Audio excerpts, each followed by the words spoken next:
Ladies and gentlemen, Governor Jared Polis. Stand by. Stand by. Stand by. Here's the message.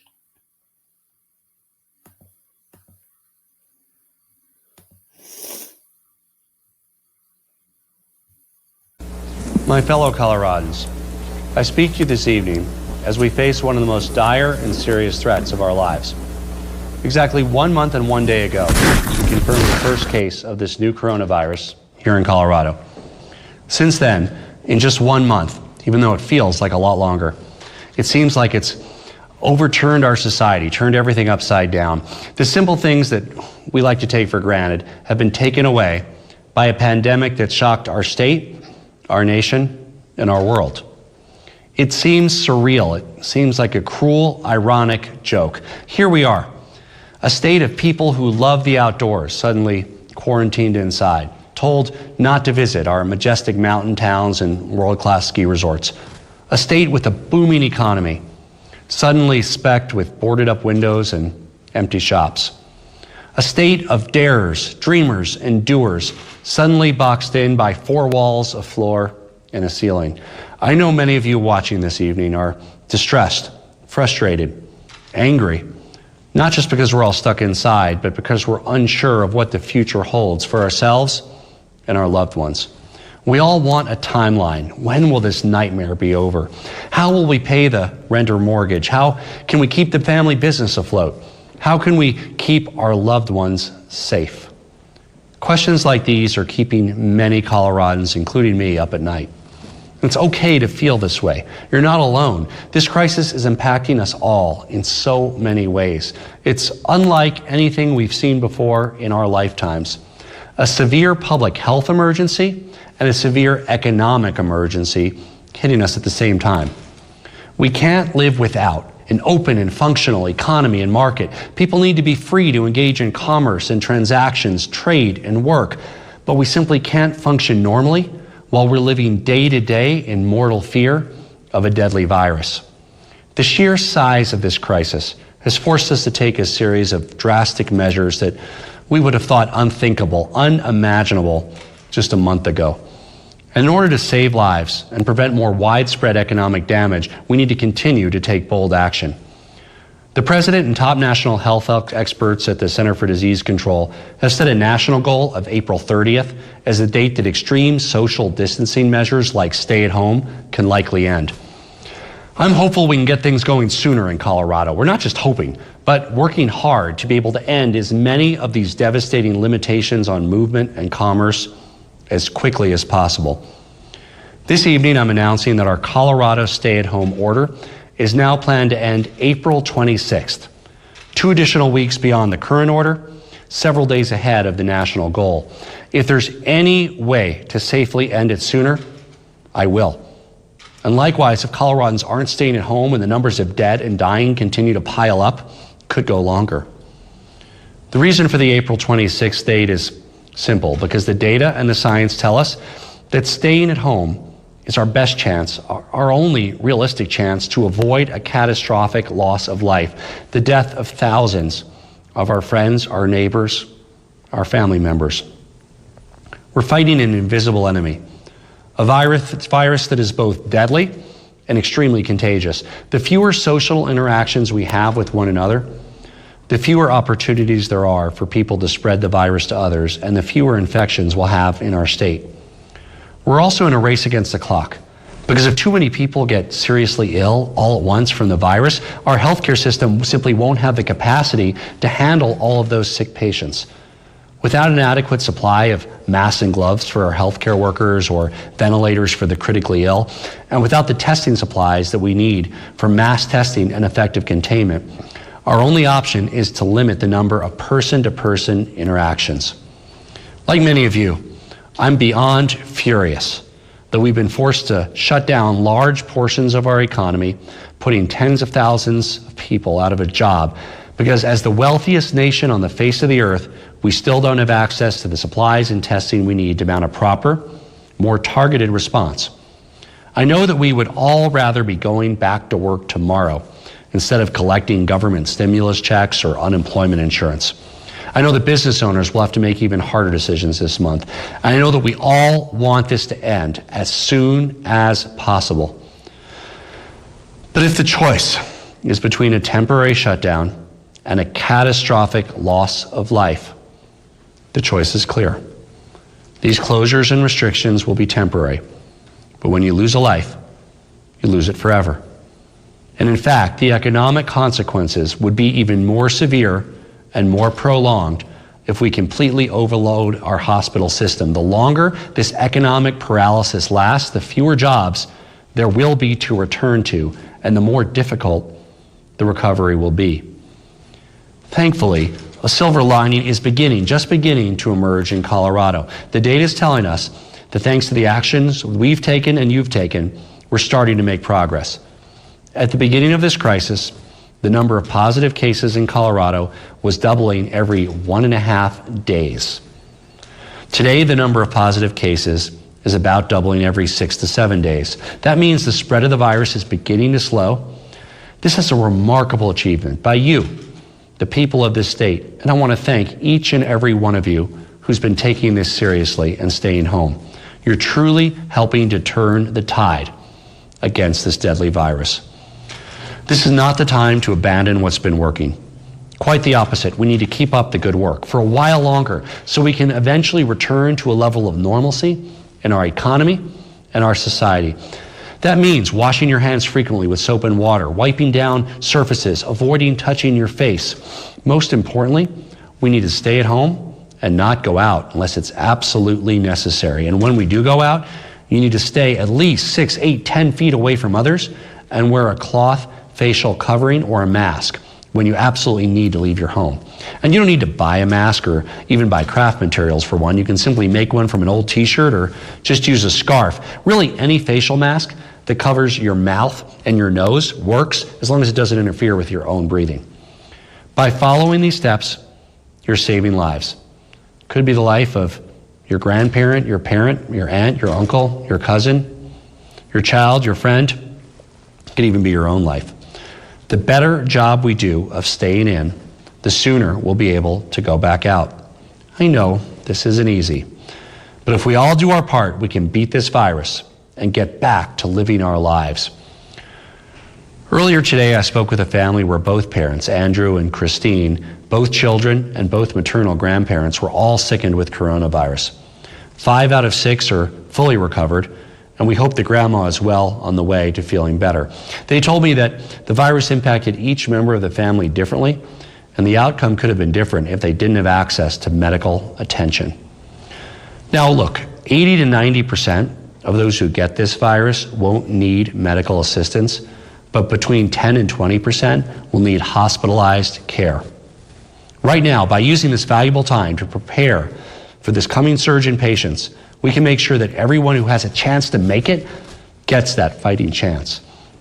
We're moving heaven and earth to ensure that our healthcare workers have the gowns, the masks, the gloves, the face shields to keep them safe. Because they are our heroes. They're the ones who will take care of us when we're sick, and we owe it to them to keep them healthy. We're building more hospital beds and working to acquire more ventilators to make sure we have the capacity to handle the projected increase of severely sick patients. And I want to thank Colorado hospitals and the Army Corps of Engineers for constructing hospital space to meet the needs.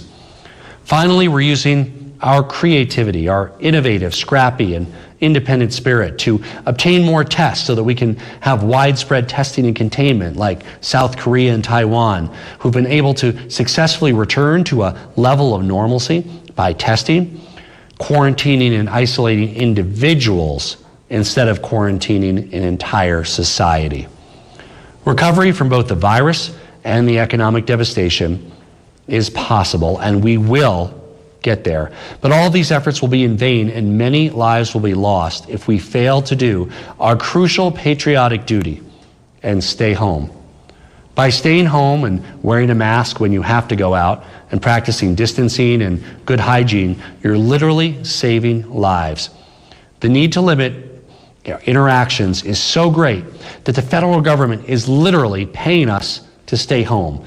If you make up to $75,000 as an individual or $150,000 as a couple, you'll get $1,200 per person. And no matter what your income level is, you'll get $500 per child age 16 and under. This is not free money. The federal government, President Trump, Nancy Pelosi, Mitch McConnell, almost the entire United States Congress agreed that paying Americans to stay inside is needed to prevent a full-scale disaster. You need to earn this money by staying home, except when absolutely necessary to go out. The federal package also includes an incentive for companies to keep you on payroll, even if you're not able to go to work, to prevent even worse layoffs. On the state level, my administration is suspending regulations, deferring tax payments, eliminating red tape and in-person requirements for many license renewals, and working tirelessly to ensure that we're supporting our businesses and our workers as we all weather the storm to ensure a speedy economic recovery when this is past us. What matters now is not what you believe politically or your occupation or what your faith is or your age or your race. None of that matters here because none of that matters to the virus. What matters is that the more we stay home, no matter who you are, the better chance we have of beating this virus so that we can all go back to the things that make life worth living. Look, I know this isn't easy. I know Coloradans are hurting, and this is no ordinary emergency. We faced crises before, floods, fires, recessions, but this one is uniquely painful because we can't be with one another. This April will always be known as the lost month. We all have the blessing of being on this planet for 900 or 1,000 months in our lives. And we won't get this one back, but if we act together and take action, we will have many more to live in prosperity and health. In times of tragedy and difficulty, humanity comes together in fellowship. We mourn and we celebrate together.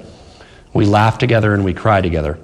We find comfort in the company and the love of one another. Now, we can't do that right now physically, but that doesn't mean that we can't be with and don't need to be with one another emotionally. Use this time to reconnect with friends and family and loved ones. Thankfully, there's been amazing progress in how we can stay together even as we stay apart. Email, phone, Skype, Zoom, FaceTime. We can see and hear our loved ones.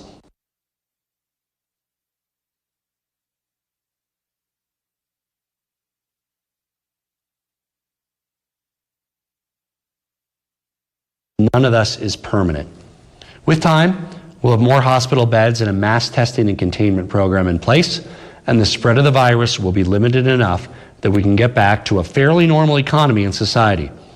There will be a day in the not too distant future that we can physically be together once again, when we can go to bars and restaurants, attend schools and universities, churches, temples, and houses of worship. When grandparents can hug their grandchildren without the fear of getting sick, when we can once again feel the wind against our face as we ski down our favorite ski runs and hike our favorite trails. But that day is not today, nor is it tomorrow. Right now, we need to dig deep into our souls to muster the resolve, the courage, the fortitude to carry on and do our patriotic duty as generations have done before. Thousands of our forefathers sacrificed on battlefields defending our freedom, our homeland, our way of life. Thousands of our foremothers sacrificed pots and pans and farm equipment to be melted down for the war effort during World War II. People had ration cards to save food for the troops. We banned men's suits from including cuffs and restricted the length of shirts to save fabric. Everyday citizens became heroes. Ordinary men and women became G.I. Joes and Rosie the Riveters, everyone working together and doing their part. We scraped and toiled and persevered, and we won. That is the spirit that we all need right now. This generation has been called upon to make our own sacrifice, to temporarily sacrifice our way of life so that we can save human life and return to normal. And I know that we can rise to the challenge once again. A number of communities across the world, including some right here in Colorado, have taken up a new tradition of going outside for a moment at 8 p.m. to applaud and cheer our brave healthcare workers who are putting their own health and safety on the line to keep us safe, and everyone else who's helping us through this crisis and putting themselves at risk. Our first responders, our farmers and ranchers, our journalists, our custodial workers, our grocery store workers, delivery people, truckers, so many more. I want to encourage Coloradans to participate in this new tradition this evening and every evening this crisis is with us. Our appreciation for those putting themselves at risk unites us across the world. And the only way we're going to get through this is by working together as a state, as a nation, and as a world. Both China and Taiwan are donating masks and protective equipment to Colorado. Israel even delivered masks to Palestinians. And let's also cheer our very own scientists at Colorado State University who are racing around the clock for a vaccine or cure. And when we achieve that cure or vaccine, and I say when, not if, whether it comes out of Germany, South Korea, Japan, or Fort Collins, it will be shared around the world to end this crisis and save lives. I might not agree with Henry Kissinger on much, but I found his recent words in the Wall Street Journal very profound. He said, quote, "The pandemic has prompted an anachronism, revival of the walled city in an age when prosperity depends on global trade and movement of people," end quote. Colorado and America is not a walled city. We will survive this and return to health and prosperity by embracing the world rather than shrinking from it. And through this crisis, we'll reaffirm our identity as innovative, resilient, good-hearted people who care for one another. St. Francis of Assisi once said, quote, "All the darkness in the world cannot extinguish the light of a single candle," end quote. In these dark times, we all have a light to shine, and that light is the goodness within all of us. We see that light in the young man who picks up groceries and medicine for an elderly neighbor so they don't have to go to the store and risk getting the virus.